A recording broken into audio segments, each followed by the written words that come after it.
Olá para você que nos assiste, eu me chamo Bianca Chagas e está começando agora mais um episódio do nosso podcast Interior Baiano Saúde.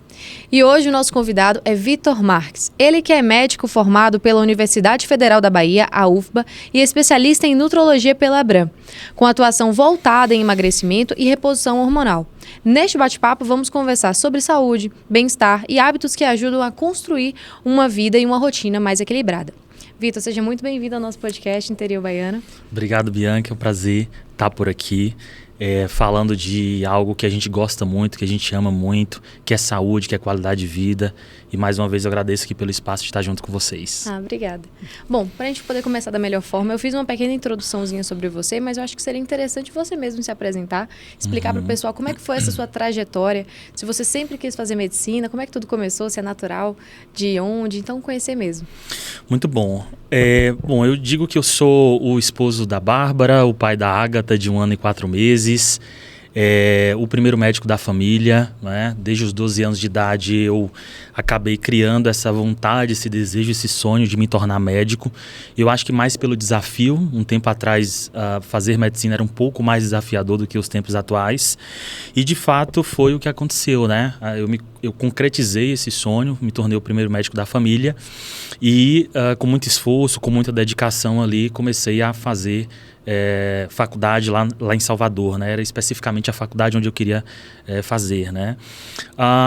Sou natural de Itapetinga, mas Vitória da Conquista sempre foi onde eu estive bem acolhido, amigos, pessoas próximas. Então eu fui para Salvador, fui para a capital, mas sempre quis voltar para cá, não é? E sei que Conquista tem muito espaço para quem é bom, para quem se dedica. Então foi mais ou menos um pouco da minha trajetória. A nutrologia entrou na minha vida em um momento em que eu estava desacreditado da medicina, Bia. Na verdade, durante um tempo eu quis até desistir da profissão, mas aconteceu um fato que foi no momento em que eu estava ali meio agoniado, angustiado com a profissão, em que eu estava dando um plantão numa cidade muito pequena e eu conheci uma pessoa que estava ao meu lado, de 79 anos de idade, que estava naquela mesma condição, trabalhando 24 horas sem parar. E eu falei, não, eu acho que não é isso que eu quero para a minha vida. E foi dali por diante que eu me peguei pensando em algo fora da medicina, né? Conversei com minha esposa e falei, olha, vou desistir de ser médico porque essa vida intensa de plantões, de trabalho exaustivo, vai acabar me prejudicando o nosso relacionamento, prejudicando a minha vida, não é? Eu me lembro que naquela época o meu objetivo, o meu sonho era poder dormir em casa, basicamente isso. E durante 7 dias consecutivos eu me via ali dormindo fora de casa, em média 20 minutos por noite, 30 minutos por noite, e o ser humano, em breve a gente deve falar um pouco sobre sono, não consegue viver bem com essa falta de sono, né? É uma dedicação quase que exclusiva para a profissão, né? Exatamente, exatamente. E dali por diante eu falei, não, preciso tomar alguma atitude. Me vi jogando fora o meu sonho de infância, né? Mas, por outro lado, comecei a conhecer um pouco dessa área, né? Que hoje está muito em alta. Naquela época, há mais ou menos 6, 7 anos, não era algo que a gente olhava com muita visão, porque a medicina sempre foi algo de tratar, né? De resolver os problemas, nunca de preveni-los. Então, foi algo que me chamou a atenção, porque era algo um pouco diferente do que eu vivia, né? E foi daí por diante que eu comecei a me interessar sobre nutrição, sobre qualidade de vida, sobre exercício físico, e nesse sentido eu encontrei a nutrologia. Muito bom. Comecei a trabalhar na área e estamos aqui hoje com mais de 5 mil pacientes atendidos nesse tempo, mudando a vida de muita gente. Hoje você tem a clínica, né? Você é o responsável pela Núcleo VM. E eu quero entender como é que foi esse surgimento dessa clínica. É um processo que é desafiador, claro, pelo que eu vi. A profissão em si já é um desafio. Então, a gente vai se encontrando aos poucos, ao longo do tempo. Então, eu quero entender como é que foi esse processo para você se fixar aqui em Conquista, fazer a clínica e como é que está sendo o resultado dos pacientes, do pessoal daqui de Conquista também.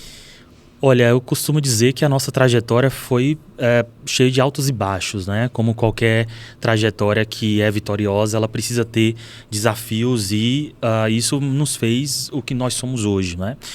Eu tenho alguém do meu lado que, de fato, me proporcionou isso, que é a minha esposa, né? A Bárbara, ela tem, a gente faz o método DISC na clínica, né? E aí a gente tem perfis comportamentais diferentes, né? Bárbara é bem diferente de mim e a gente se completa.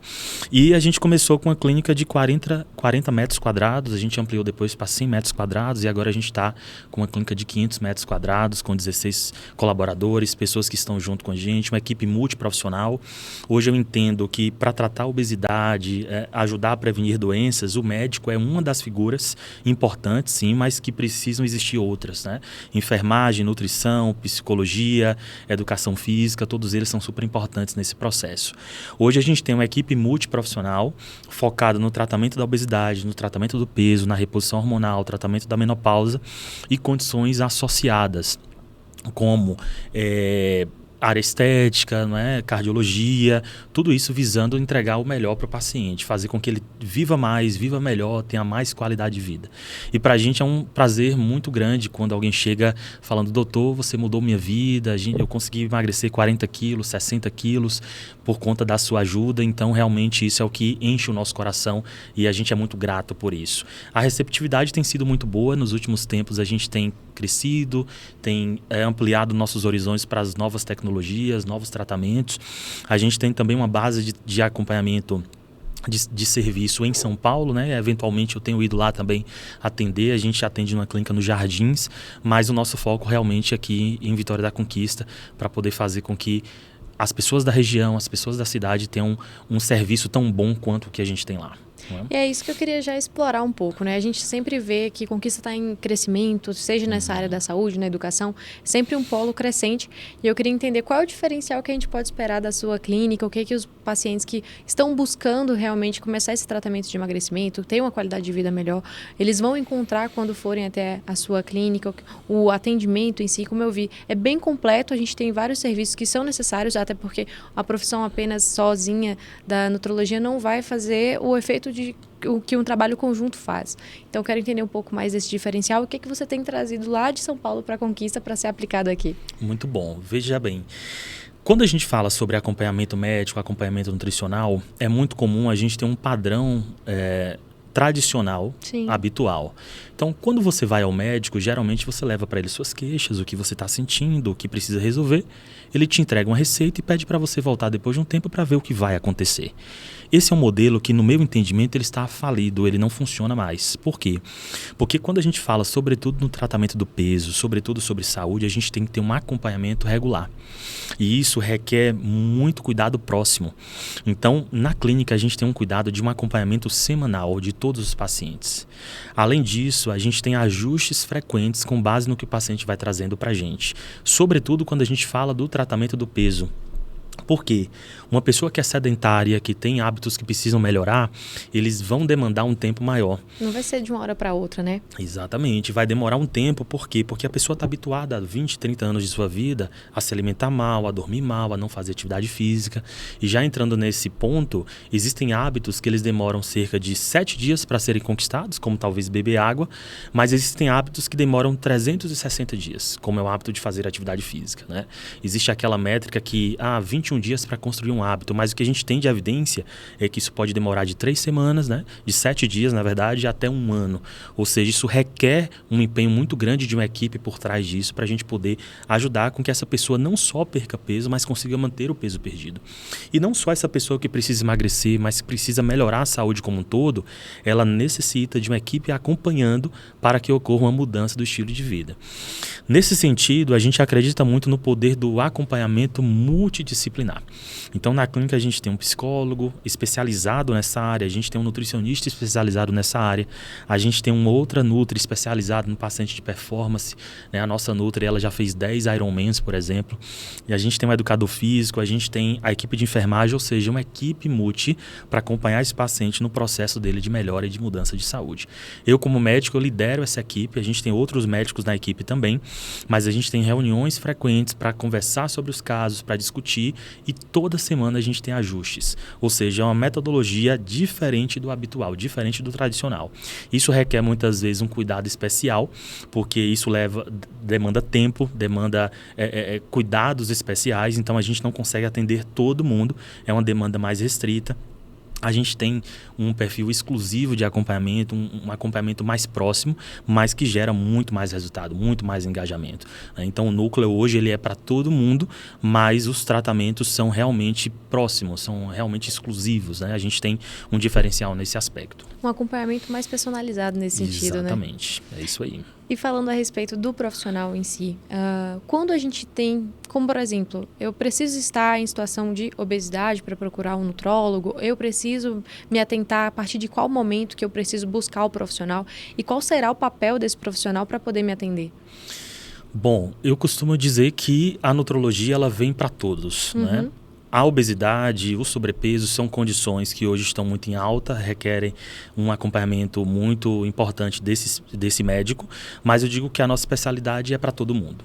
Por exemplo, se alguém tem alguma deficiência nutricional, seja de vitaminas, de minerais, está indisposto, tem tido queda de cabelo, é o profissional indicado.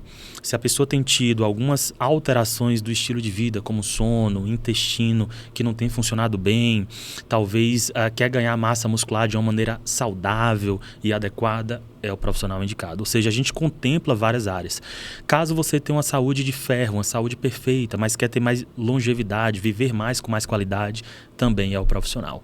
Obviamente que a gente tem hoje um foco muito grande nessa área do sobrepeso, mas a gente acompanha também reposição hormonal, acompanha condições que vão levar não só um resultado de autoestima, de estética, de disposição, mas sobretudo de saúde, que é o nosso foco principal.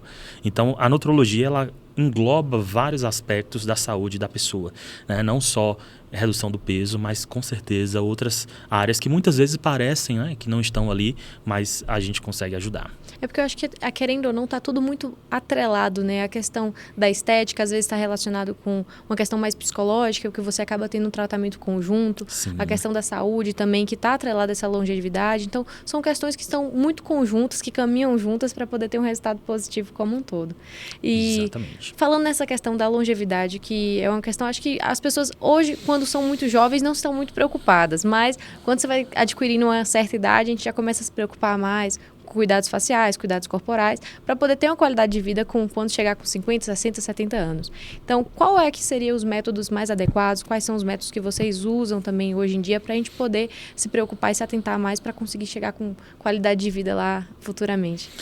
Bom, hoje a gente sabe que a população está envelhecendo cada vez mais, a gente vai viver muito e já existem dados que indicam que a pessoa que vai viver mais do que 150 anos, ela já está entre nós. Então já existe essa discussão de que a gente vai cada vez viver muito, né?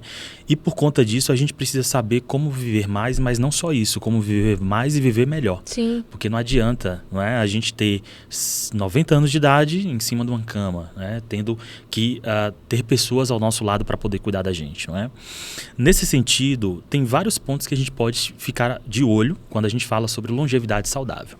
Um deles é um ponto que talvez faça sentido até para você mesmo, Bia, que é o cuidado com a força. Então, a força de preensão, a força de pegada é um indicativo se a pessoa vai ter uma longevidade saudável ou não. Na clínica a gente tem um teste bem simples que a gente chama de dinamômetro, em que você aperta e a gente avalia a tua força de preensão.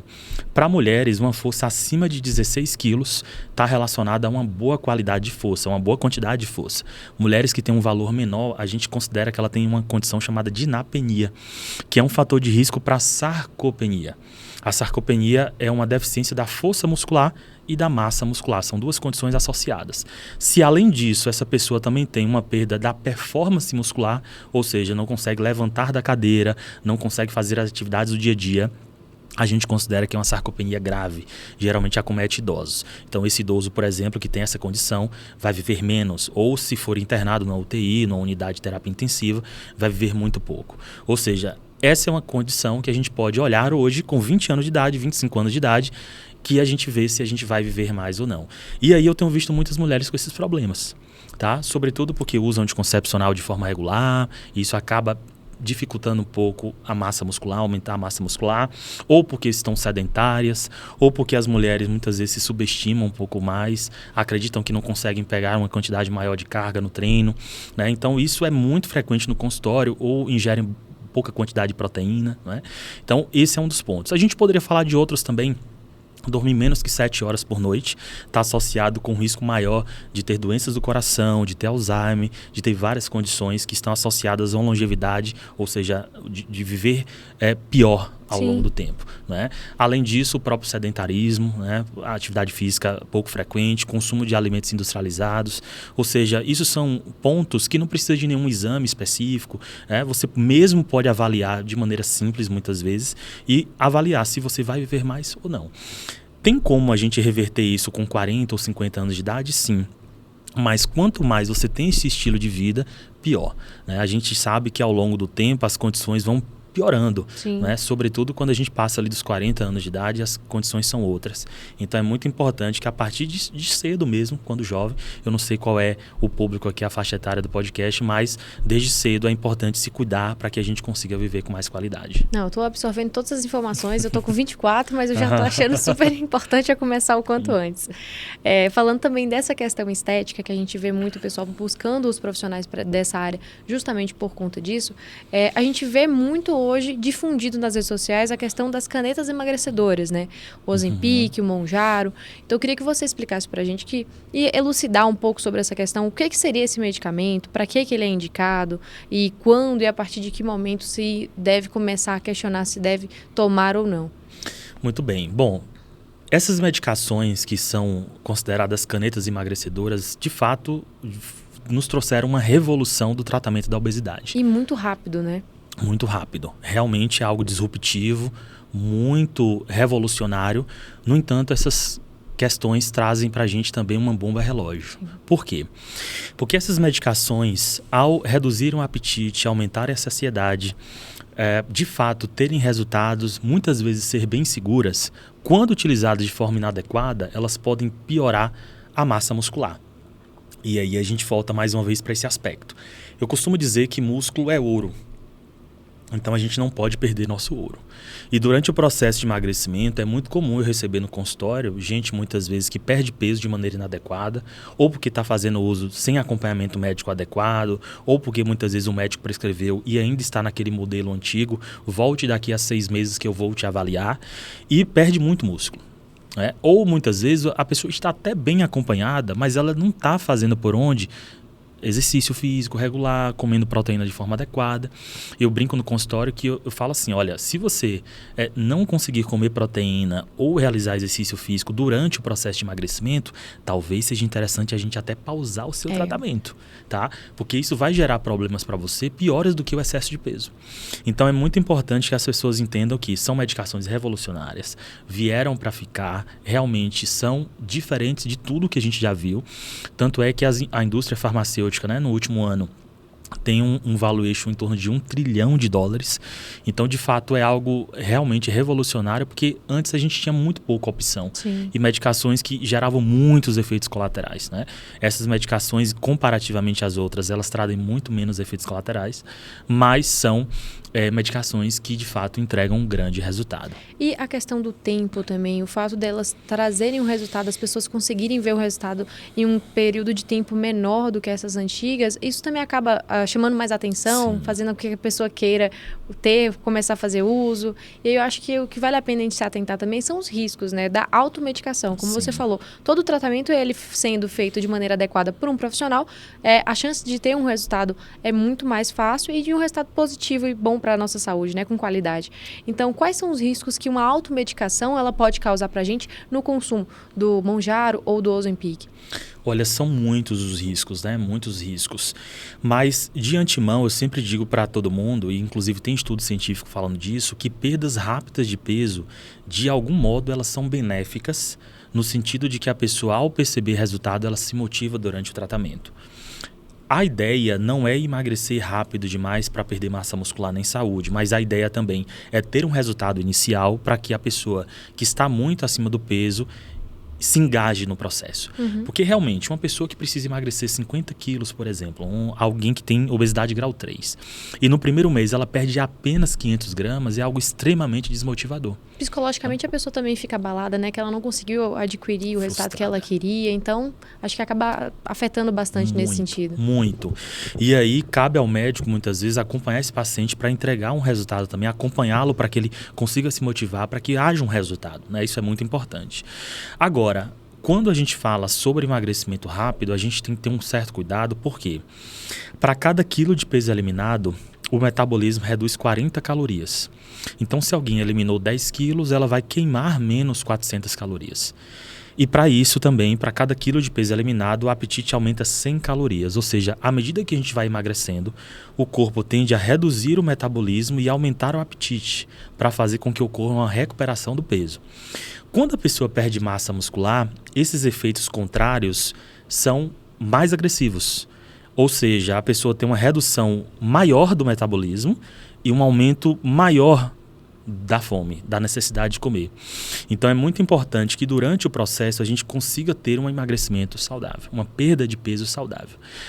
E, além disso, a gente também precisa modificar os hábitos ao longo do tempo, né? Ter o cuidado de manter vitaminas, minerais e consumo adequado de ativos para que ela não tenha uma desnutrição.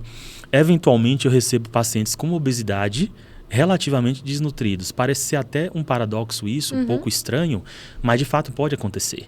Porque ela pode estar acima do peso, mas com várias deficiências de minerais, de vitaminas, o que causa vários problemas. Queda de cabelo, oscilação de humor, perda de massa muscular, alteração do metabolismo, a pessoa tem um metabolismo piorado ao longo do processo de emagrecimento.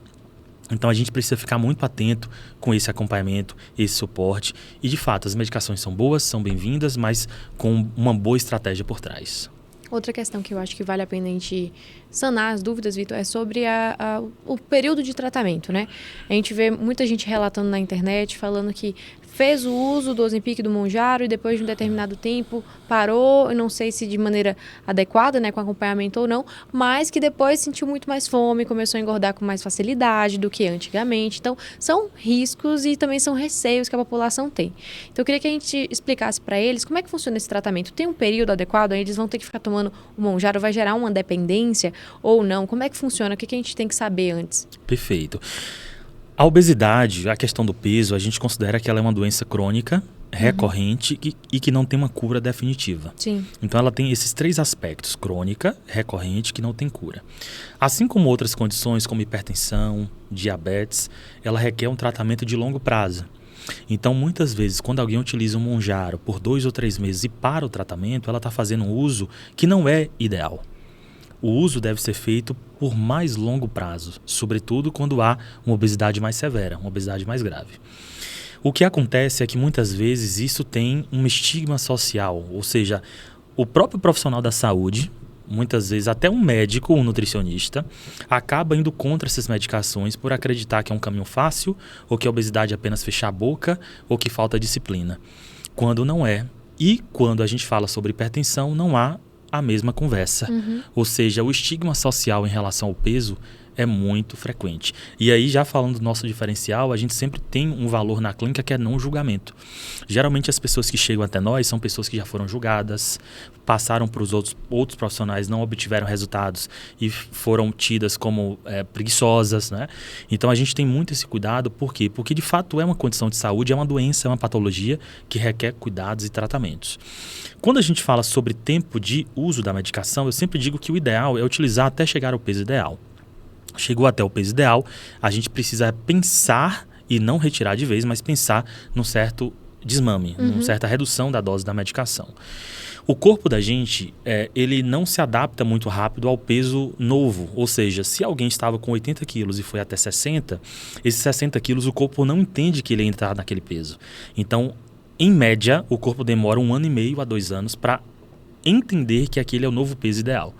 Então, existe uma região do cérebro chamada hipotálamo, do tamanho de uma ervilha, fica no meio do cérebro, que a gente diz que lá tem um set point metabólico. Então, essa região, ela grava o nosso peso máximo da nossa vida. Então, ele vai estar sempre gravado ali. Quando a gente passa a manter o novo peso durante 2 anos, mais ou menos, essa região, ela grava esse novo peso. Então, o risco de voltar a ganhar peso é muito baixo. Pode acontecer, mas é muito baixo. Para resumir, a gente tem que manter o medicamento por 2 anos. Essa não é a resposta. A resposta é a gente tem que manter o peso por 2 anos. E esse tratamento novo pode ser apenas com a alimentação, apenas com exercício físico, mas o médico tem que avaliar, depois de atingir o peso ideal, manter ou não a medicação em dose baixa, 1 vez por mês, doses mais espaçadas e por aí vai. Eu sempre digo para todo mundo, atingir o peso ideal, essa é a primeira etapa do tratamento. A segunda etapa é cuidar do metabolismo, porque se a gente para por aí, volta a ganhar peso. Entendi. Então, a gente tem todo um processo. A gente vai começar a fazer o uso da medicação, avaliar o tempo que a gente vai consumir, fazendo uso, a partir do momento que eu decidir qual vai ser meu peso ideal naquele momento, que vou estar saudável, né? Aí, daí, a gente vai começar a avaliar essa questão de, aos poucos, ir tirando a medicação, substituindo por novos hábitos, substituindo por alimentação, vitaminas, e aí explicar para o meu cérebro, para o meu corpo, Exatamente. qual é o ideal agora. É isso aí, é isso aí. A gente precisa trazer para o corpo essa nova ideia de novo cenário. O corpo da gente é muito sábio de algum modo e ele acha que você estando acima do peso é melhor. Então, a gordura é uma reserva de energia. Então, a gente foi habituado ao longo do tempo a reservar essa energia para um momento de falta. Então, a gente viveu durante muitos anos, há mais ou menos 2, 3 mil anos, a ter uma refeição por dia. Então, o corpo foi se adaptando a isso, a ter uma reserva energética, e quando há uma perda de peso, é algo estranho para o corpo. Por isso que muitas vezes a pessoa, de fato, perde 10 ou 15 quilos e trava ali, porque o corpo vai lutando para que isso não aconteça. É algo realmente contra o organismo, né? Algo que realmente não faz sentido para o próprio corpo. Então, essas pessoas que supostamente relataram o fato de sentirem que estão engordando com mais facilidade depois que cortar o medicamento é porque provavelmente foi um corte, um desmame, né? Como você disse, inadequado ou que não consumiu a medicação de maneira usual, né? Com certeza. E eu digo sempre, a gordura ela é muito antifrágil e resiliente. Quando a gente perde peso e recupera, o desafio é maior, muito maior, tá?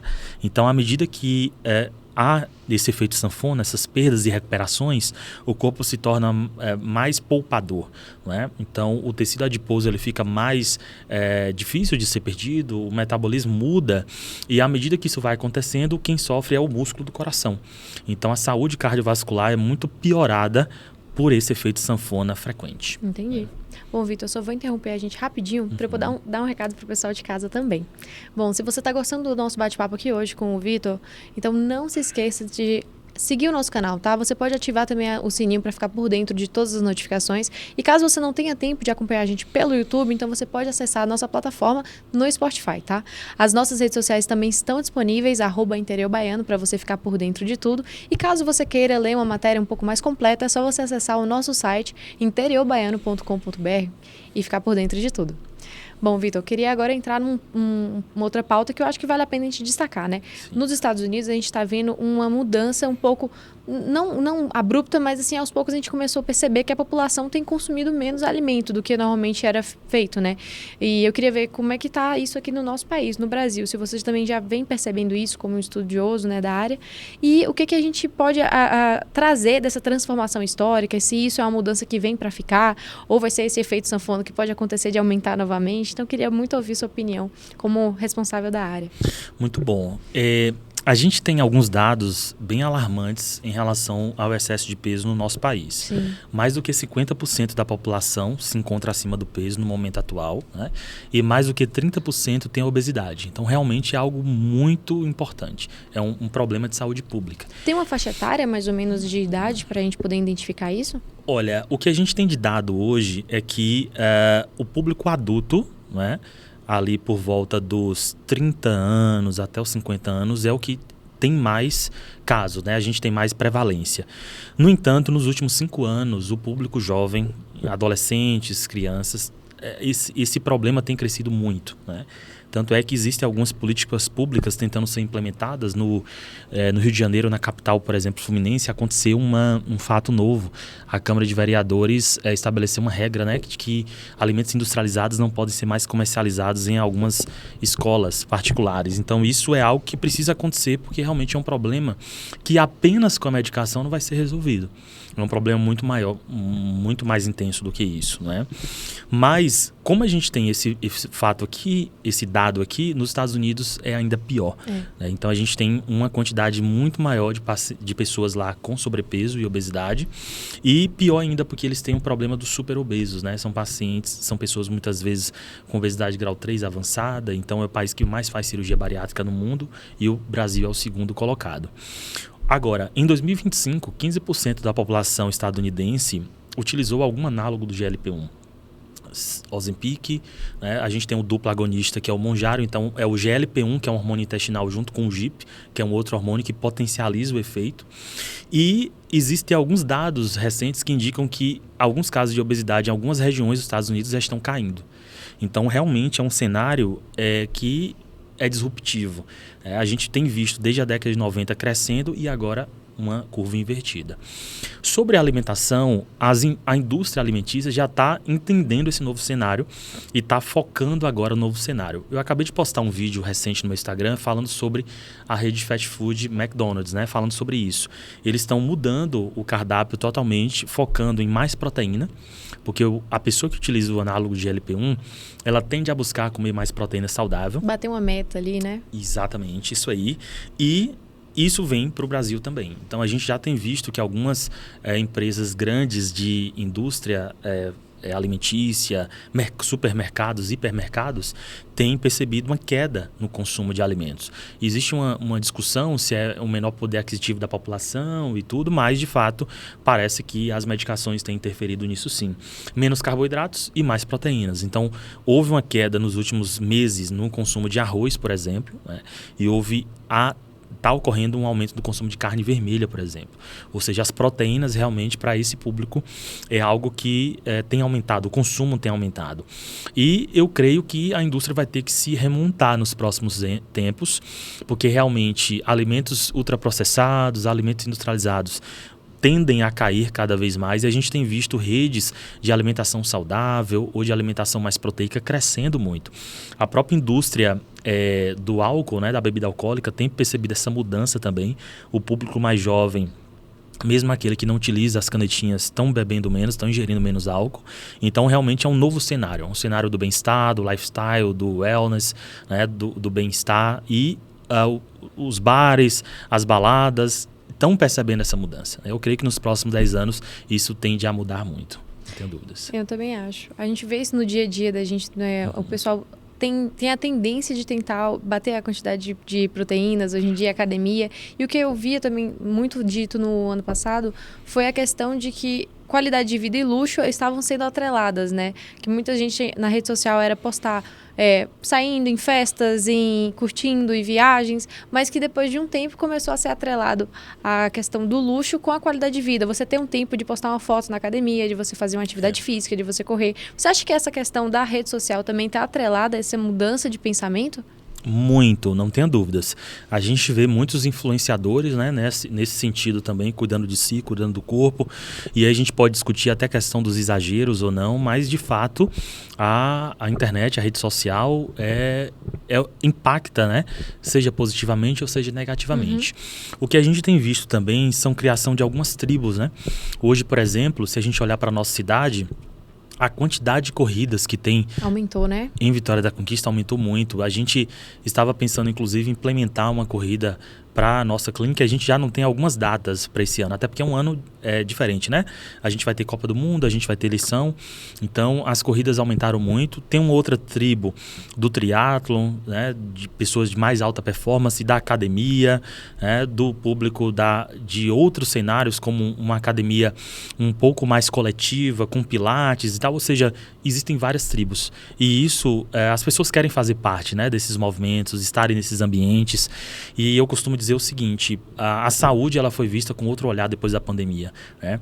Eu costumo dizer que quando a gente está saudável, a gente pode ter vários problemas.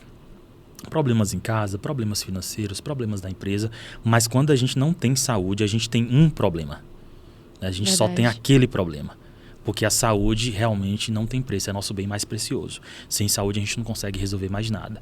E a gente viu muita gente aí na pandemia, e eu posso te contar um caso interessante, um paciente meu antes de 2019 que me procurou, né, e a gente conseguiu fazer com que ele perdesse 40 quilos. Ele foi um dos primeiros pacientes que teve coronavírus naquele ano e ficou pouco sintomático, né, até antes das vacinas, inclusive. E ele me agradece até hoje por isso, porque de fato a redução do peso, a melhora da saúde fez com que ele tivesse uma recuperação melhor naquele momento. Ou seja, esse é um olhar que a gente está tendo hoje e tende muito a crescer. Porque hoje o Brasil ainda não é como a gente gostaria em termos de exercício físico. A gente muitas vezes vive numa bolha, né? Mas a gente sabe que o país é muito grande e tem muita gente que pode usufruir ainda disso. A gente sabe que muitas vezes é algo caro para a maioria da população. Quando a gente fala de medicação, então, é algo impossível, inimaginável para muita gente, mas com certeza isso tende a melhorar nos próximos anos. Perfeito. Outra questão que eu acho que vale a pena te destacar, assim, mudando um pouco de assunto, mas ainda nessa questão da saúde metabólica, é sobre o lipedema. Eu queria muito que você esclarecesse para a gente, isso é uma doença? Qual a diferença dela para a gordura, o excesso de gordura, e o que a gente tem que ficar atento? Como é que a gente consegue diferenciar, ou somente com o tratamento médico que a gente consegue perceber isso? Bom, o lipedema é outra doença também que aumentou muito, né? Se falou muito nos últimos tempos, e a gente já conhece essa doença há mais tempo, desde a década de 40 mais ou menos já existe. Só que ultimamente tem se notado muito pelo cuidado estético, pelo cuidado da autoestima mais frequente.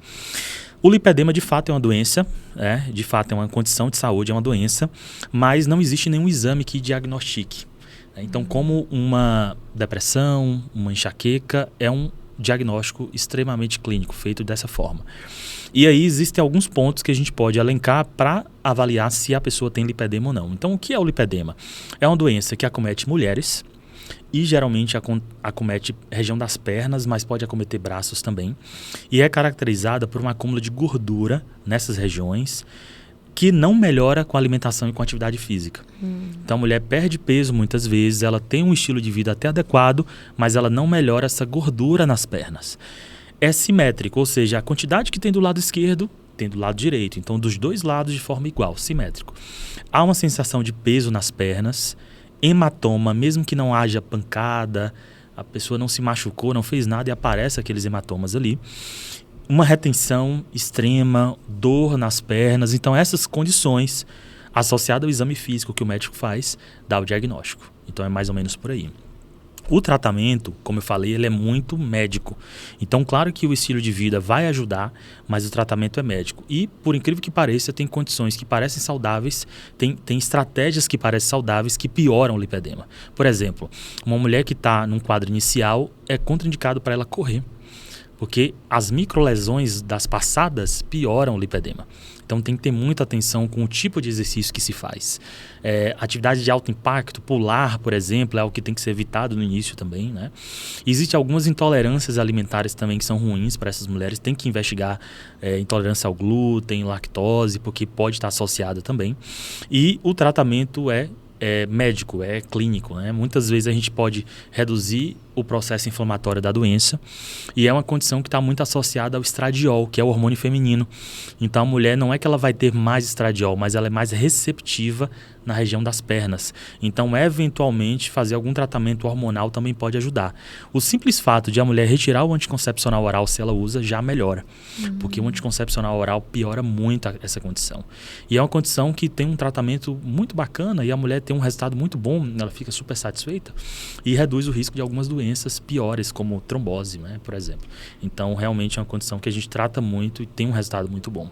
A gente vê também essas mulheres que têm o lipedema alegando a questão da alteração hormonal. E como é que a gente pode se atentar a isso? Como você falou, às vezes o consumo do anticoncepcional esteja ali também afetando, porque a gente sabe que o anticoncepcional, às vezes, ele tem um hormônio e ele vai fazer essa regulação ou vai desregular. E aí eu queria entender se é uma questão que vai se agravando com o tempo, caso eu não faça esse tratamento adequado, o que eu posso fazer para me atentar e eu perceber isso? Olha, o lipedema é uma doença crônica, inflamatória, mas também hormonal.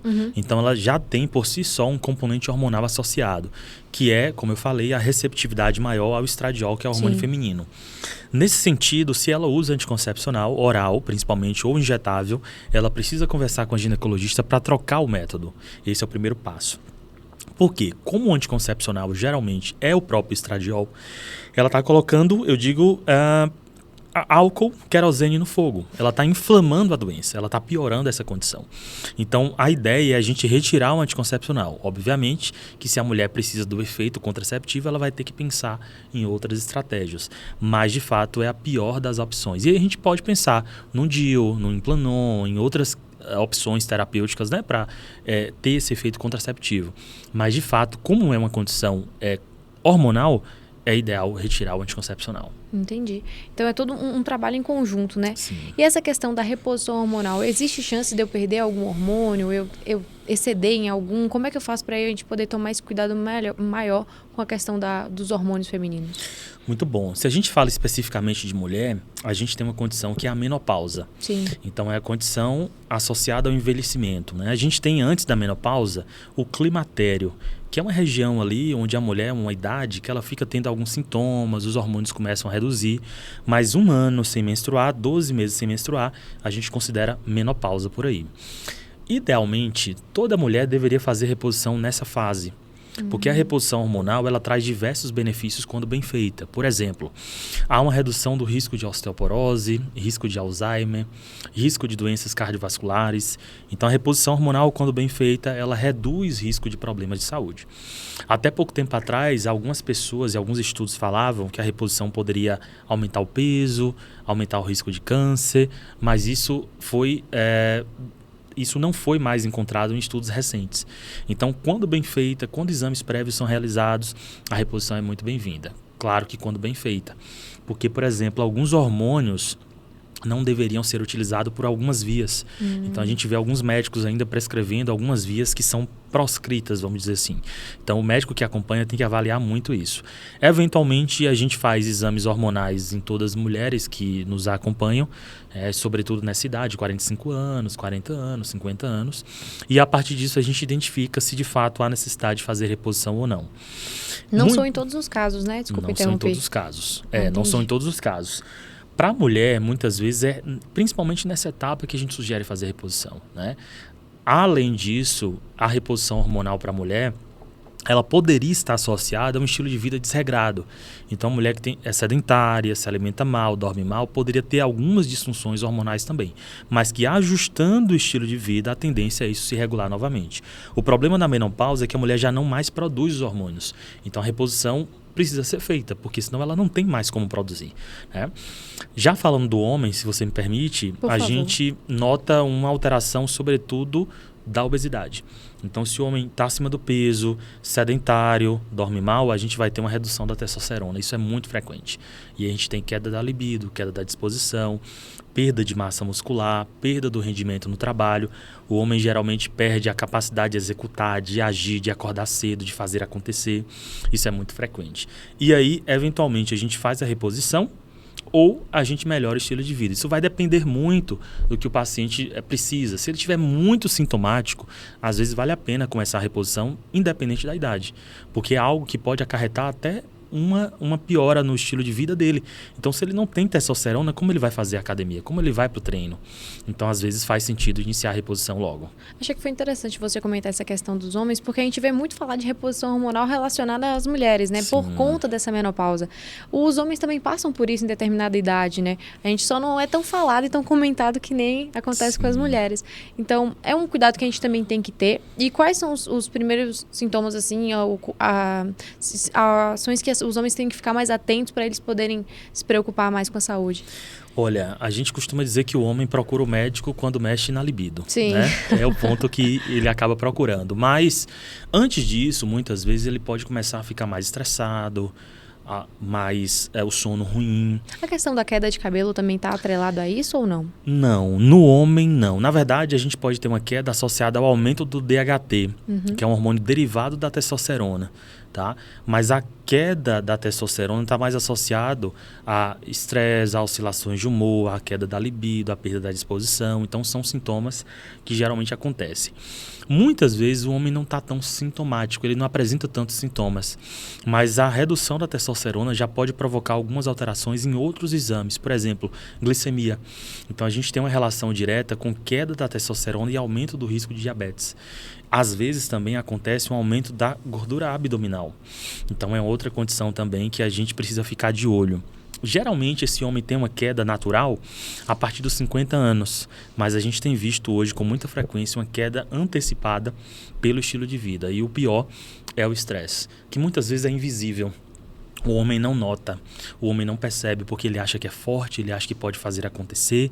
E esse é um dos pilares da saúde, né? A saúde mental, a saúde emocional, que muitas vezes o homem não procura resolver. Né? Mas além disso, tabagismo, excesso do consumo de álcool, dormir mal, são condições que pioram, são gatilhos para piorar a testosterona também. Outra coisa que eu acho que vale a pena a gente só pincelar novamente foi o fato de que você comentou que depende do tratamento, né? A questão do lipedema na mulher, ela vai ser muito personalizada, então é uma atenção que você vai ter em cada caso. Você comentou que, por exemplo, no início não é adequado fazer corridas. Então, quais são as atividades e a partir de quando que elas podem ser atreladas e juntamente com a alimentação para poder melhorar essas questões? No início do tratamento do lipedema, quando a mulher está muito sintomática, ela tem dor nas pernas, hematoma, o ideal é que ela faça atividades de baixo impacto. Então, atividades na água são muito bem-vindas, a própria musculação bem acompanhada também, e algumas atividades específicas como pilates, ela também pode fazer. Atividades de impacto em que a mulher salta, em que a mulher pisa com mais força no chão, né, tem que ter muito cuidado, porque isso pode gerar microlesões e piorar essa condição. Depois que ela passou da fase aguda, em que houve uma melhora das dores, melhora da retenção, aí ela está liberada para ir para essa atividade. E eu sei que muitas mulheres hoje gostam de correr, né? Então a gente limita nesse início ali, mas depois com o tempo está liberada, não há problema. Mas é importante nesse primeiro momento a gente resolver a inflamação, o processo inflamatório, para que depois a gente libere para fazer outras atividades.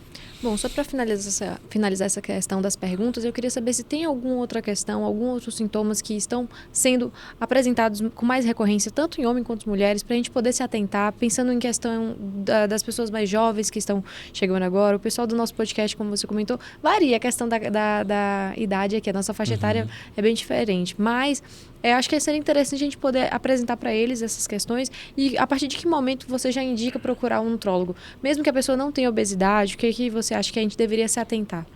Olha, uma das queixas que eu tenho mais notado hoje no consultório e sobretudo com pessoas mais jovens é a questão da indisposição, do cansaço, da fadiga. E muitas vezes são condições que se arrastam. As pessoas começaram isso há 6, 7 meses e ao longo do tempo vai piorando muito. E quando a gente fala sobre isso, a gente tem que investigar uma seara, uma quantidade grande de condições, porque ir à farmácia e comprar um multivitamínico muitas vezes não vai resolver o problema, né? Então, quando a gente fala sobre essa queixa específica, sobre cansaço, a gente tem que avaliar toda a saúde de forma geral, vitaminas, minerais, estilo de vida, sono, hormônios, e aí eu falo que existem causas não médicas que precisam ser levadas em consideração. Por exemplo, pessoas que muitas vezes têm uma dificuldade em dizer não, uma dificuldade no trabalho, uma dificuldade em casa, elas vão ter mais cansaço mental, que muitas vezes se reflete no corpo também. E nesse sentido, a gente precisa olhar para esse cenário também, ter um olhar mais ampliado, 360, porque mesmo que ela tenha uma vitamina D muito boa, uma B12 boa, durma bem, testosterona adequada, hormônios bons, essas outras condições podem estar afetando. Então, essa queixa eu acho que seria interessante a gente falar para as pessoas, procure um médico. Muitas vezes podem ter condições mais graves associadas. Eu já recebi pacientes que tinham um nódulo na tireoide, que a gente depois investigou que era maligno e que a única queixa era cansaço.